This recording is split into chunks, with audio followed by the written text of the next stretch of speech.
ऐसा लग रहा है जैसे कि आप ही पूरा गोवर्धन उठा के रखे हुए हैं। भाई ऐसा है कि जो भगवान के मित्र थे, भगवान को भगवान नहीं समझ रहे थे, कृष्ण को भगवान नहीं समझ रहे थे, कृष्ण को तो अपना सखा समझ रहे थे कि हमारा सखा है, भगवान ने धारण किया था। अच्छा, यहाँ बात तो ये है कि सुखदेव भगवान कहते हैं कि एकेन हस्तेन, एक हाथ से गोवर्धन भगवान ने उठाया है। और संत क्या कहते हैं कि सबसे छोटी वाली उंगलियों में भगवान ने उठाया है। चित्रों में क्या देखा जाता है, संत कहते हैं कि एक छोटी वाली जो उंगली है इससे भगवान ने उठाया है। लेकिन ब्रजवासी क्या कहते हैं, जो भगवान के ही हैं, जो ब्रजवासी हैं, वो क्या कहते हैं, वो कहते हैं कि नख पर गिरवर लियो धारे कन्हैया मेरो वारो, नख पर गिरवर लियो धारे कन्हैया मेरो वारो, नख पर गिरवर लियो धारे कन्हैया मेरो वारो, नख पर लियो गिरवर धारे कन्हैया मेरो वारो, कन्हैया मेरो वारो, कन्हैया मेरो वारो, कन्हैया मेरो वारो, कन्हैया मेरो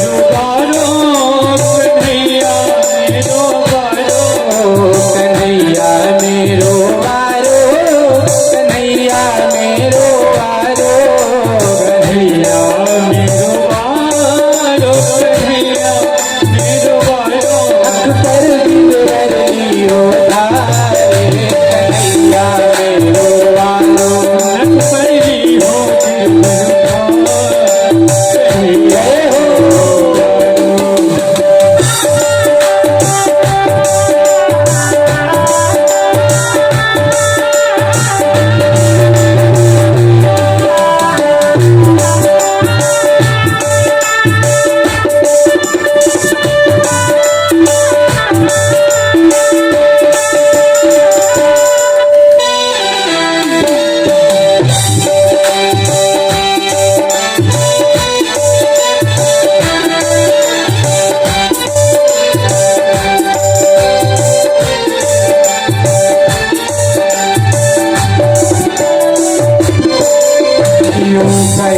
यशोदा मैया जरा जोर लगाओ सब भैया, यशोदा मैया जरा जोर लगाओ भैया।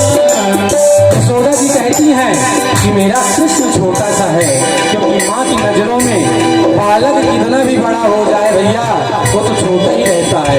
और भगवान की आयु कितनी है, जब गोवर्धन धारण किए 7 कोस का गोवर्धन, 7 वर्ष के कन्हैया, भगवान की 7 वर्ष आयु है।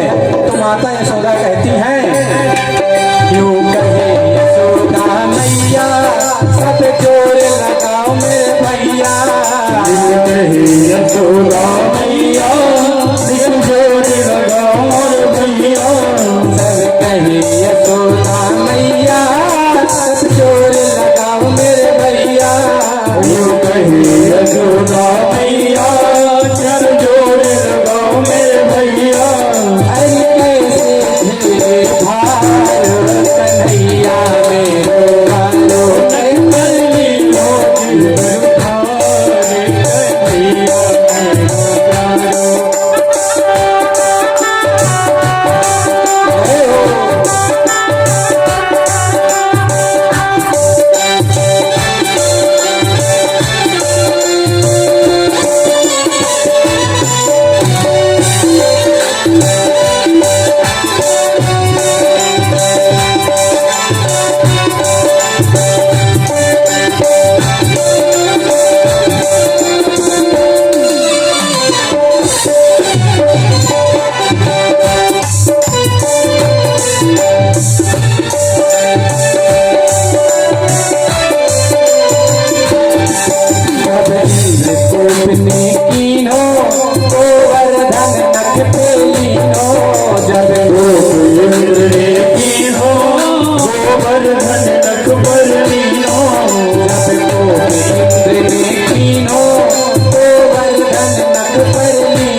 गए हार सवैया मेरो छोटो मेरो गोवर्धन कन्हैया मेरो वारो सवैया मेरो वारो कन्हैया मेरो छोटो सवैया मेरो छोटो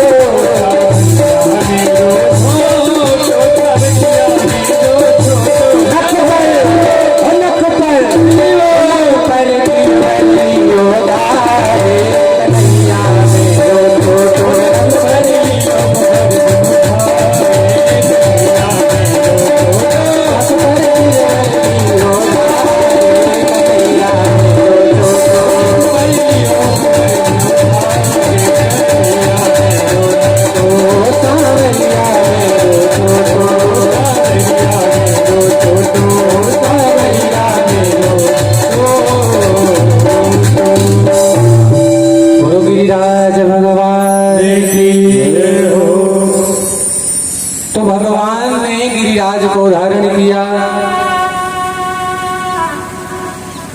और जैसे ही ग्वाल ने कहा कि भैया अब तुम थक गए होगे, ये गोवर्धन कुछ देर हम लोग लिए रहते हैं, आप छोड़ दो। भगवान ने कहा संभल के रहना, छोड़ दूंगा। बोले हाँ भैया छोड़ दो। अरे क्या तुम्हारे वजह से टिका हुआ है क्या गोवर्धन? हम सब ब्रजवासी लगाए हुए हैं तो डंडा, छोड़ दो। भगवान ने थोड़ा सा हाथ नीचे किया कि सबकी लकड़ी डंडा पट पट पट पट पट पट करके टूटने लगी। सभी लोग लगा, अरे कन्हैया बचाइयो भैया। भगवान ने पुनः गोवर्धन को हाथ में लिया। अब सभी लोग शंका में पड़ गए। भगवान ने लिया गोवर्धन। जब 7 दिन पर्यंत बारिश हुई, अच्छा बारिश ब्रज में बाढ़ क्यों नहीं आई? क्योंकि संत कहते हैं कि भगवान ने अपने सुदर्शन चक्र को ऊपर रख दिया था। अगर कोई चीज चल रही है उसमें अगर पानी डाला जाए तो एक जगह नहीं टिकेगा, वो चीटे चीटे थोड़ा थोड़ा करके हर जगह वितरण हो जाएगा। तो भगवान ने ऊपर अपने सुदर्शन चक्र को आदेश दिया कि जाओ, ये जो इंद्र कोप कर रहा है इसका तुम छत्र बन जाओ। भगवान ने कहते हैं गोवर्धन कैसे उठाया? सुखदेव भगवान कहते हैं जैसे एक छोटा बालक बरसात में कुकुर मुत्ता उठा लेता है। कुकुर मुत्ता तो आप लोग जानते हैं ना, वो छाता जैसा होता है। तो भगवान सुखदेव जी कहते हैं कि भगवान ने ऐसे एक हस्तेन किया जैसे छोटे बच्चे खेल खेल में कुकुर मुत्ता का पेड़ उखाड़ लेते हैं, वो पौधा को उखाड़ लेते हैं, वैसे भगवान ने खेल खेल में गिरिराज को उठा दिया। 7 कोस के गिरिराज। अच्छा वृंदावन कौन कौन गए हैं? तो देखें गिरिराज कितने बड़े हैं। 21 किलोमीटर का परिक्रमा है। भगवान ने उस गिरिराज को धारण कर लिया। ये भगवान में ही सामर्थ्य है। और जब 7 दिन पर्यंत हो गया तो इंद्र अपने देवताओं और दूतों को भेजा कि जाओ देख के आओ कितने लोग ब्रज में मरे। दूत गए और देखते हैं हालत, तो कहते हैं भगवान आप तो लोगों को कह रहे हैं कितने लोग मरे हैं, यहाँ तो एक चींटी भी नहीं मरी। ब्रज में धूल उड़ रही है। इंद्र को कहा अरे बोले और बारिश करो।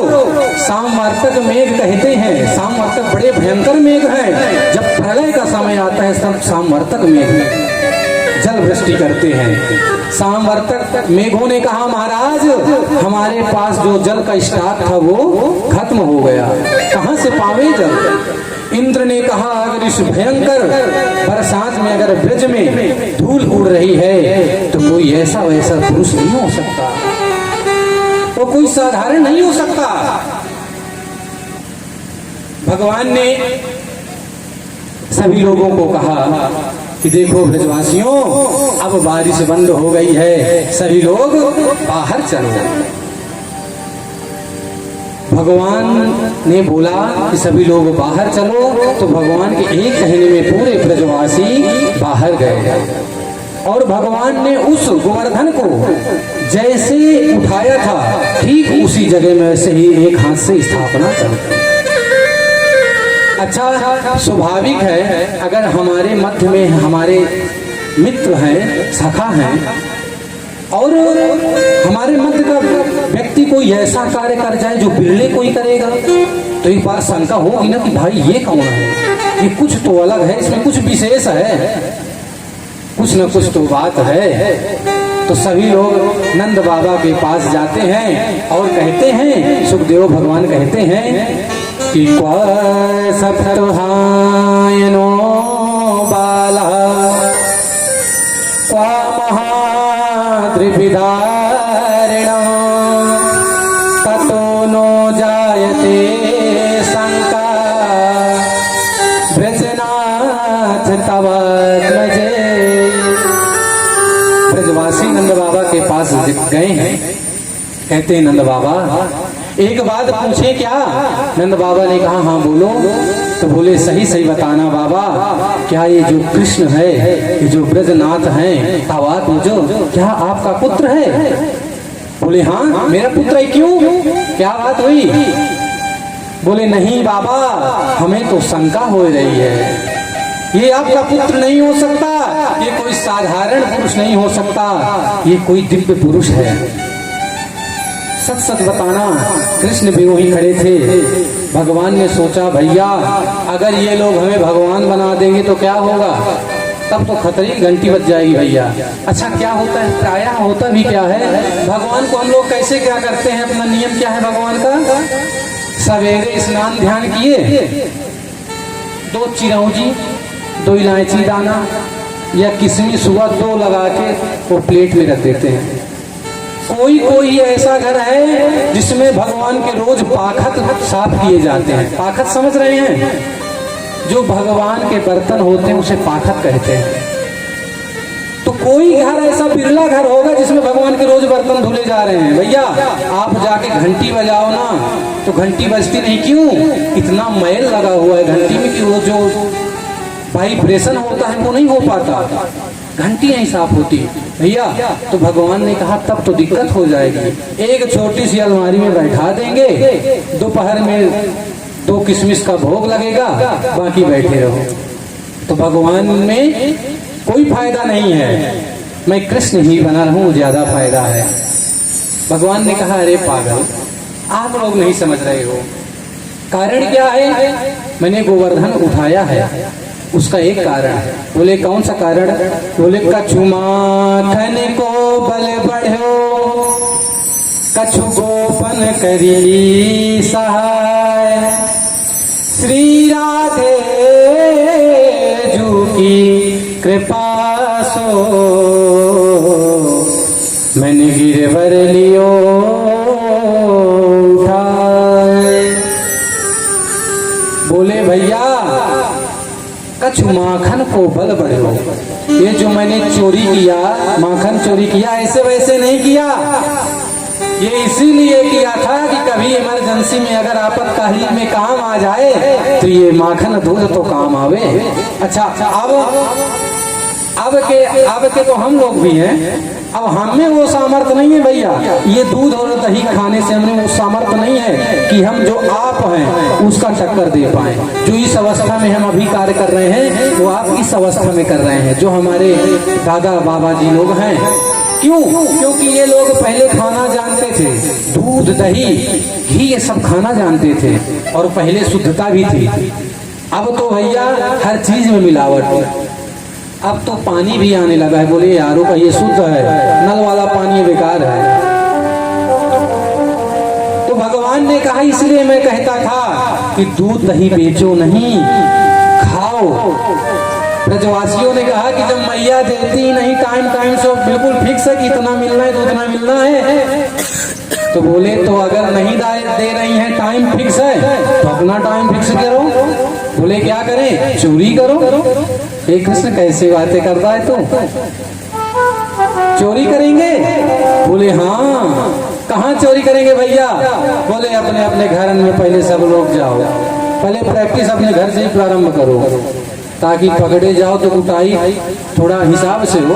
दूसरे व्यक्ति जब कूटेंगे तो फिर वो कूटेंगे, लेकिन अपना जो होगा, अगर माँ पकड़ेगी तो बेटी को तो मारेंगी, लेकिन ये देख के मारेगी कि दर्द ना हो, आराम से मारो। भगवान ने कहा इसीलिए मैंने चोरी करवाया, इसलिए खूब यार मित्रों को खिलाया पिलाया।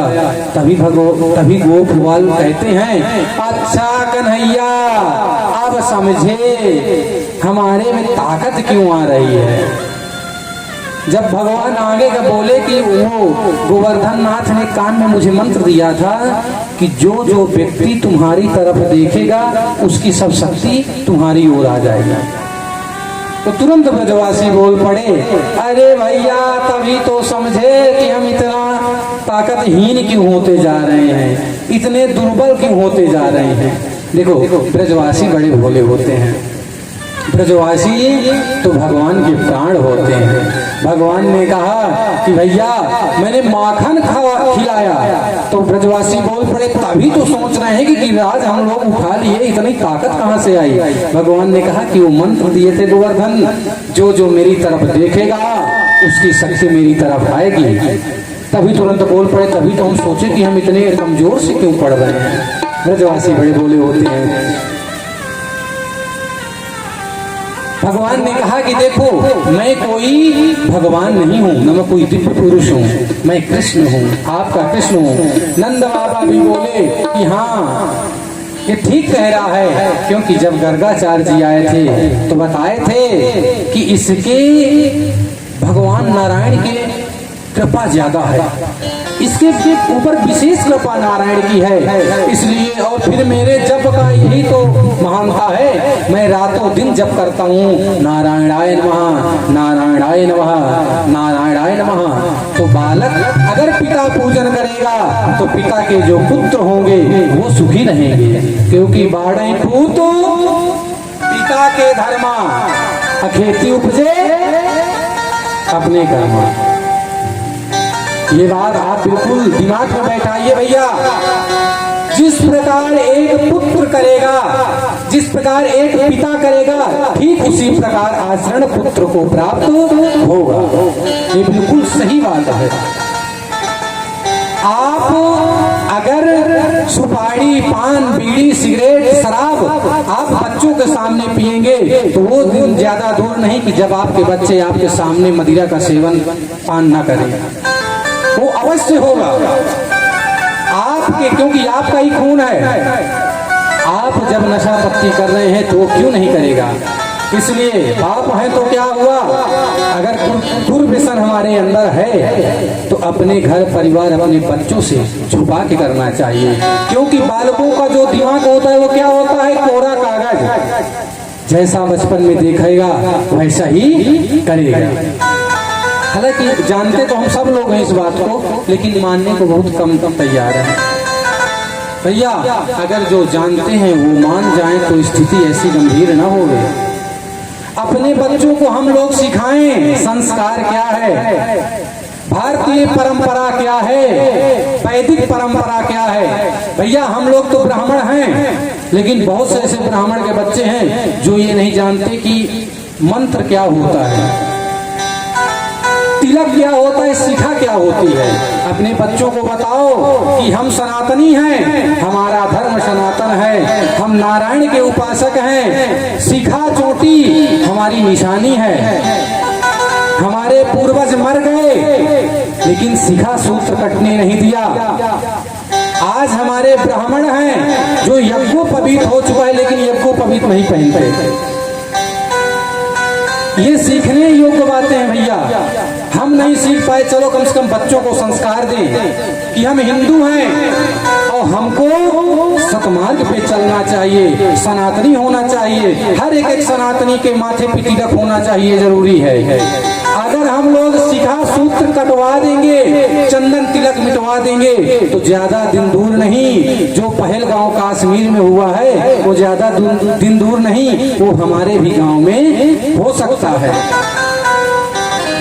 जाति नहीं पूछा, आज ये जय भीम ये कितने नारे अलग अलग से चल गए हैं, जय श्री राम को हटा दिए हैं।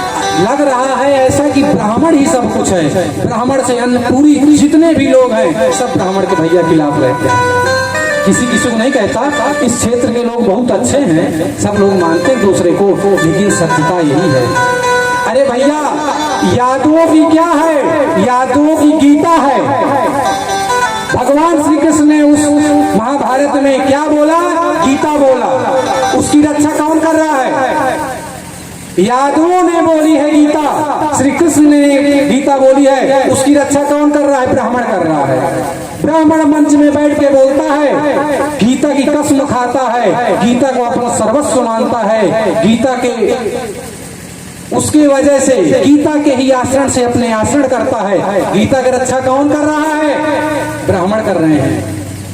तुम्हारे पूर्ववंशों ने, तुम्हारे वंशज ने, यादवों ने गीता लिखी, लेकिन रक्षा ब्राह्मण कर रहा है। वाल्मीकि रामायण किसने लिखा? किसने लिखा? वाल्मीकि जी ने।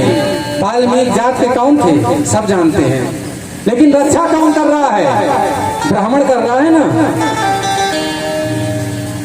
ये पूजा पाठ, ये धर्म हमारे ठेके में नहीं है ना, हमारे नाम लिखा हुआ है कि जाओ ब्राह्मण ही सब करेंगे, लेकिन धर्म की रक्षा कौन कर रहा है? ब्राह्मण कर रहा है। वही इस परंपरा को बचाए रखा है। तो जातिवाद छोड़ो, जाति अपनी जगह, जाति भी होना जरूरी है भैया। हर वर्ण में एक जाति है, हर जाति वालों को, हर वर्ण वालों को अपना स्वाभिमान समझना चाहिए। हम लोग तो ऐसे सनातनी हैं, हम लोग तो ऐसे लोग हैं कि हम रैदास जी एक भक्त हुए, जो रैदास परंपरा वाले, आप लोग समझ रहे हैं ना, रैदास परंपरा वाले लोगों को हम लोग भगवान मानते हैं। रैदास जी भक्त थे, उनके आचरण अच्छे थे, वो भगवान के भक्त थे। आज हम ब्राह्मण हैं, लेकिन रैदास की आज हम पूजा करते हैं, रैदास जी का गाथा गाते हैं, रैदास जी की बड़े बड़े मंचों से उपदेश देते हैं। अरे तुम बन के तो दिखाओ, हम तुम्हें पूजेंगे। ये हम लोग ब्राह्मण हैं। तो भैया सभी हिंदुओं से यही निवेदन है, एक रहो, सब हिंदू हो, सभी अपने अपने धर्म का पालन करो। क्योंकि जो घटना हुई है भैया, बड़ा हृदय विदारक है। हमारे जो कानपुर में खत्म हुआ वो बालक हमारे इष्ट मित्रों में से एक था। बड़ा दुख हुआ। वो जाति पूछ के नहीं मारे हैं कि तुम्हारा कौन सा जाति है, बोले हिंदू हो, चलो। इसलिए सभी से निवेदन है, हिंदू बने, जातिवाद छोड़ के हिंदू बने, सनातनी बने। हम क्या हैं वो जानना चाहिए। अपने भारतीय संस्कार में हम रहें, अपने परिवेश में रहें। नंद बाबा कहते हैं कि जो मैं नारायण का जप कर रहा हूँ वही काम आ रहा है, वही भगवान नारायण कृष्ण के ऊपर विशेष कृपा किए हैं, इसलिए गोवर्धन उठा लिया। अब सब लोगों की शंका दूर हो गई कि भैया ठीक है। इधर जब इंद्र जब मौका पाया कि भैया मुझसे बहुत बड़ी गलती हो गई, मुझसे बहुत बड़ी गलती हो गई कि जो मैं भगवान को एक सामान्य बालक समझ बैठा। इंद्र ने कोप किया था ना। अच्छा, कथा समझ में आ रही है? आ रही है ना? कथा सार्थक तब है जब समझ में आवे, है ना? कथा तभी सार्थक है जब कथा समझ में आवे। और बिल्कुल ध्यान से सुनना चाहिए। यहाँ मैं देख रहा हूँ सभी लोग ध्यान से सुन रहे हैं, नहीं कहीं कहीं बहुत बातें करते हैं लोग। कथा में कहते हैं कि मौन से ज्यादा कोई पुण्य नहीं और बातचीत करने से ज्यादा कोई पाप नहीं। और ठीक ही है, एक व्यक्ति कथा करवा रहा है कि लाभ कितने लोग ले रहे हैं? सभी लोग ले रहे हैं ना। तो अच्छा लगा, सभी लोग शांति बनाए रखे हैं। तो अच्छा, ये विशेष होता है श्रोताओं में। वक्ता कब बोलता है? जब श्रोता ध्यान से सुनता है।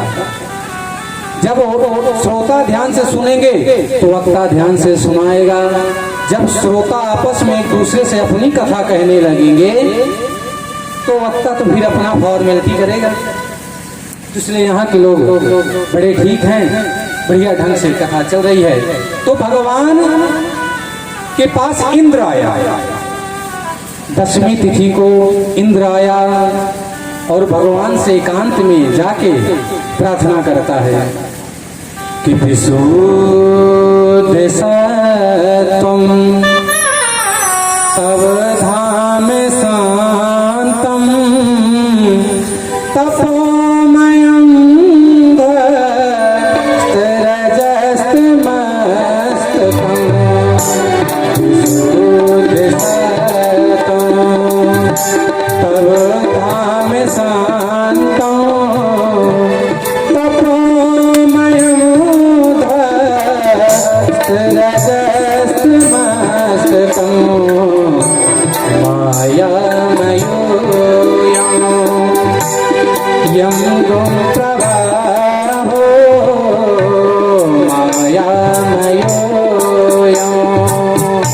योग संप्रवाहो न बीजते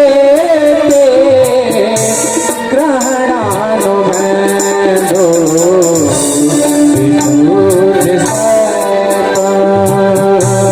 विशुद्ध